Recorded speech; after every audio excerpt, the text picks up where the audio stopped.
walking alone, the streets are empty. Keterbatasan. Walaupun IQ-nya yang tinggi sekarang dengan seakan-akan manusia bisa menggenggam dunia ini, tapi tetap mempunyai keterbatasan. Oleh karena itulah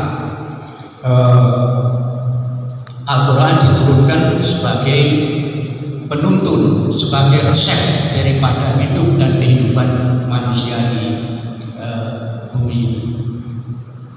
Sebagaimana kita ketahui, produk mobil, produk motor, produk mesin yang lainnya, kalau diciptakan dia pasti ada spek, ada aturan penggunaannya. Katakan mobil baru digenjot berjalan 200 kilo per jam, itu kan akan merusak. Begitu pula manusia. Allah menciptakan manusia diberikan resep, diberikan tuntunan, sehingga kesimpulannya Al-Quran ini diturunkan adalah untuk resep, untuk memberikan panduan pada manusia yang lemah ini di dalam menjalankan hidup dan kehidupan itu sendiri. Ini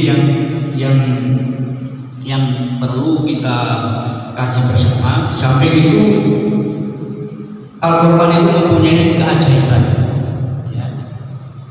Di mana Al-Quran itu diturunkan, ilmu pengetahuan belum ada, ilmu kedokteran belum ada. Yang ada kalau sakit adalah ilmu perdukunan dan ilmu pertakhayulan di zaman jahiliyah itu. Tapi anehnya Al-Quran sudah bisa memprediksi, memforecast ke depan, ya, bahwa manusia ini yang pertama dibuat dari saripati, tanah saripati, ya. Akhirnya dibuat saripati oleh Allah, dibentuk mani, ya. Bukan sumani, ini mani yang ditempatkan pada rahim seorang ibu. Nah, lahirlah yang dilahirkan ibu seorang darah menjadi daging, ya, daging akhirnya dibirok, keluarlah yang namanya manusia. Ternyata waktu itu ilmu kedokteran belum ada, tapi ternyata setelah lahirnya ilmu pengetahuan di bidang kedokteran, ternyata forecasting apa yang dikatakan di Al-Quran itu adalah benar. Memang manusia prosesnya seperti itu.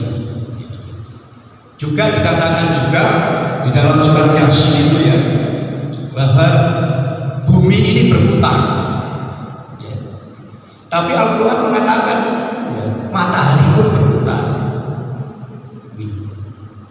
Berputar pada tempatnya.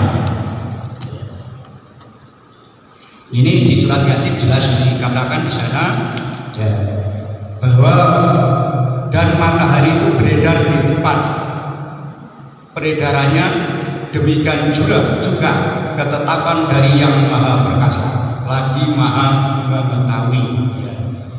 Wasamsu tajri li mustaqaril laha dalika taqdirul azizil alim. Itu di Yasin disebutkan seperti itu. Ternyata Al-Quran menyatakan itu, ilmu falak belum ada, ya. Ternyata kebenarannya adalah nyata. Oleh karena itu Al-Quran sampai mempunyai fungsi sebagai pedoman hidup, sebagai resep hidup bagi umat manusia, ternyata juga mempunyai fungsi keajaiban, bisa memprediksi, bisa memforecast terhadap kejadian-kejadian yang belum terjadi dan belum dipertimbangkan oleh manusia waktu itu. Ternyata apa yang dikatakan Al-Quran adalah benar adanya. Oleh karena itu kelihatannya kita perlu memahami satu-satunya supaya kita tidak terjerumus pada persoalan-persoalan kehidupan ini. Oleh karena itu satu-satunya adalah kita harus dalam memperdalam daripada Al-Quran itu. Nah, untuk bisa memperdalam dan memahami Al-Quran itu tentunya harus membaca. Iqra, harus dibaca.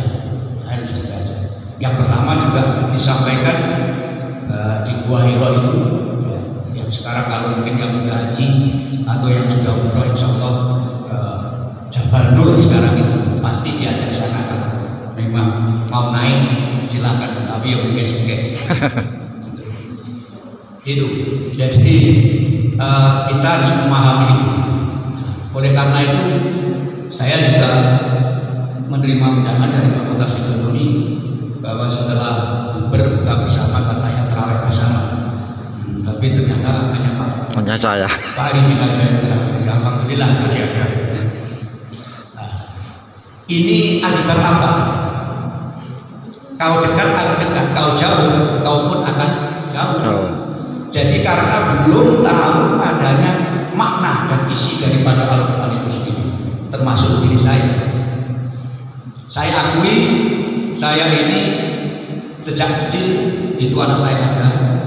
Orang tua orang desa, orang buta-huruf yang tidak pernah mengarahkan saya bagaimana dalam menjalankan hidup ke depan, sehingga saya muncul dengan sendirinya, berjuang sendiri dari kecil. Ternyata setelah saya mengamati, saya hampir 70 tahun hidup di dunia ini, setelah mengamati itu, yang benar itu adalah anak itu dididik melalui agama dulu. Ya. Setelah itu, setelah dia dewasa, silahkan mencari ilmu pengetahuan yang sifatnya umum. Itu lebih gampang daripada umum dulu, setelah tua, seperti saya kepingin memperdalam Al-Quran ini latih sekali. Tajwid itu surah nyaut belas. Oleh karena itu saya yang penting nawaitunya, kalau dengan kesempatan ini saya bisa mengharapkan ayo bareng-bareng sing ora teteh maca Al-Quran itu ngaji bareng. Universitas Mayor Jenderal Supono judulnya mengaji. Wong tuwek-tuwek sing rambutnya putih-putih suruh teteh. Ayo kumpul ngaji di sini. Itu kalau mau.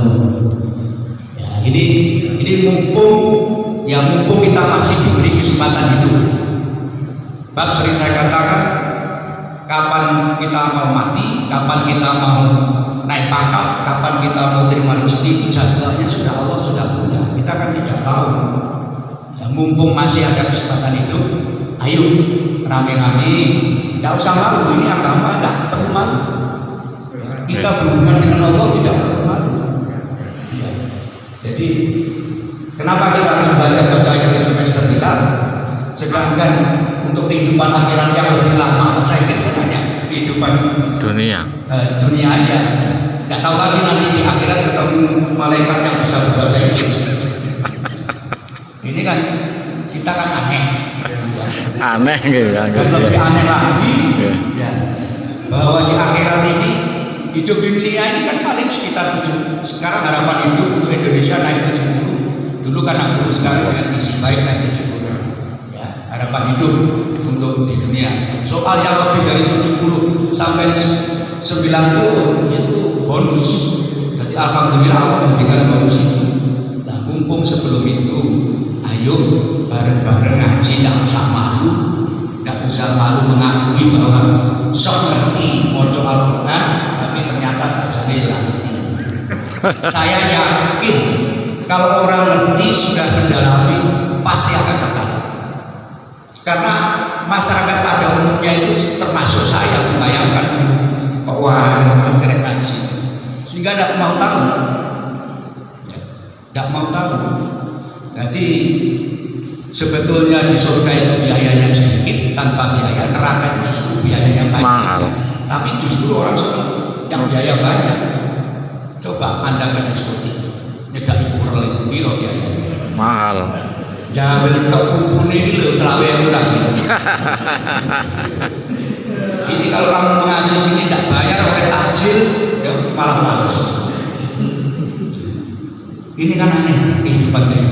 Oleh karena itu coba kita renungkan bersama. Ayo kita didik anak-anak kita, cucu kita, saudara-saudara kita. Kalau saya sih kepingin mencanangkan itu tadi, Universitas Mayor Jenderal Supono mengaji.